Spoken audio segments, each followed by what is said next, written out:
નમસ્કાર મિત્રો, વિડીયોમાં તમારું સ્વાગત છે। જી હા મિત્રો, અત્યારે હાલના મોટા અને મહત્વના સમાચાર સામે આવી રહ્યા છે। તો મિત્રો, સમાચારમાં વાત કરીએ તો શુક્રવારની નમાઝ દરમિયાન 50થી વધુ લોકોના થયા મોત। પાકિસ્તાનની રાજધાની ઇસ્લામાબાદમાં શુક્રવારની નમાઝ દરમિયાન એક મસ્જિદમાં બોમ્બ વિસ્ફોટ થયો હતો।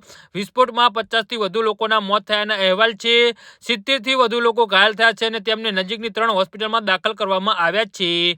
પાકિસ્તાનના સરકારે અત્યાર સુધીમાં 12 લોકોના મોતની પુષ્ટિ કરી છે।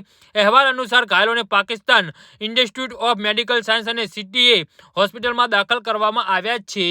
તો વિસ્ફોટની તસવીરોમાં શરીરના ભાગ વિખરાયેલા દેખાય છે। શરૂઆતમાં આત્મઘાતી હુમલો હોવાનું જણાવાઈ રહ્યું છે। પોલીસ અને સેનાની ટીમો ઘટના સ્થળે પહોંચી ગઈ છે અને સેનાએ સમગ્ર વિસ્તારને ઘેરી લીધો છે। સ્થાનિક મીડિયા અનુસાર વિસ્ફોટ કસરે ખાદીજાતુલ કુરબા મસ્જિદમાં થયો હતો, જેને ઇસ્લામાબાદની ગ્રાન્ડ મસ્જિદ તરીકે ઓળખવામાં આવે છે। ઘટનાનો વિડીયો ફૂટેજ વાયરલ થઈ રહ્યો છે, જેમાં લોકો ભાગી રહ્યા છે। સાવચેતીના પગલા તરીકે ઇસ્લામાબાદમાં કટોકટીની સ્થિતિ જાહેર કરવામાં આવી છે। લોકો બપોરે 1 વાગ્યાની આસપાસ નમાઝ માટે મસ્જિદમાં ભેગા થવા લાગ્યા હતા। આ દરમિયાન એક આત્મઘાતી હુમલાખોરે મસ્જિદમાં પ્રવેશવાનો પ્રયાસ કર્યો હતો, પરંતુ તેને ગેટ પર જ રોકવામાં આવ્યો હતો અને તેની તપાસ થતાં જ તેને પોતાને ઉડાવી દીધો હતો।